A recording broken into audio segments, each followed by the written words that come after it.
Hey guys, welcome back to Electrical Car Repair Live. Thank you guys for watching and subscribing to the channel. If you guys have a BMW X5 and you need to remove or replace serpentine belt tensioner, stay with us and we'll explain what you need to do. There is actually something very important that you need to do.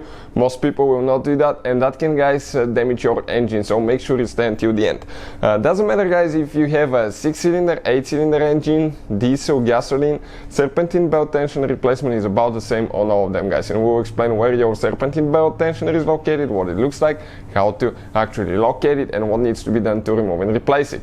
Every single car we get at the shop, we make, guys, at least 200 free repair videos. Why we do that? Because our mission at the shop is to save you as much money as we can. All we need, guys, in return, please subscribe to the channel and like the video so we can keep providing that free information. Now, let me show you what we have here. Okay, this is N52 engine, but even if you have a different engine, procedure will be about the same.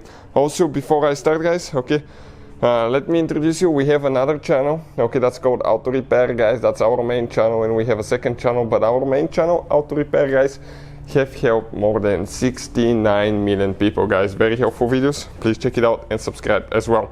So this is the N52 engine, the 3.0 liter gasoline engine. That's what the belt diagram looks on this one. If you have a different engine, the belt diagram will be a little bit different, but almost everything will be identical, guys. You may have your accessories such as alternator, AC compressor, power steering pump, and water pump at different location, but practically is the same. In our case, this is our AC compressor, crankshaft pulley, power steering pump, idle pulley, alternator. Water pump is actually electric water pump, so it's not driven by the belt.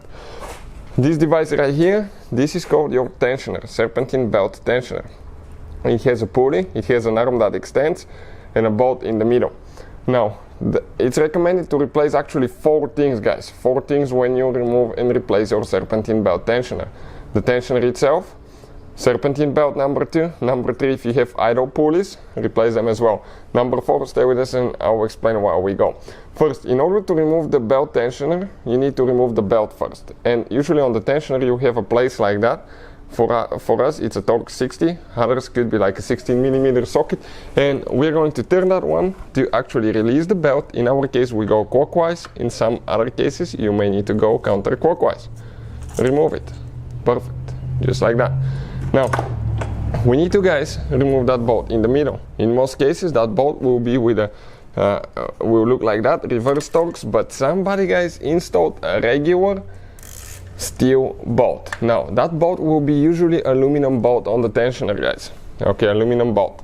And the bolt for the tensioner, that's the thing I'm talking about that you need to always do, guys.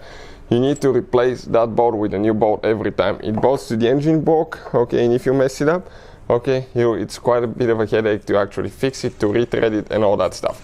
So, 4 things that I would recommend to replace: belt, tensioner, idle pulley, and the bolt in the middle.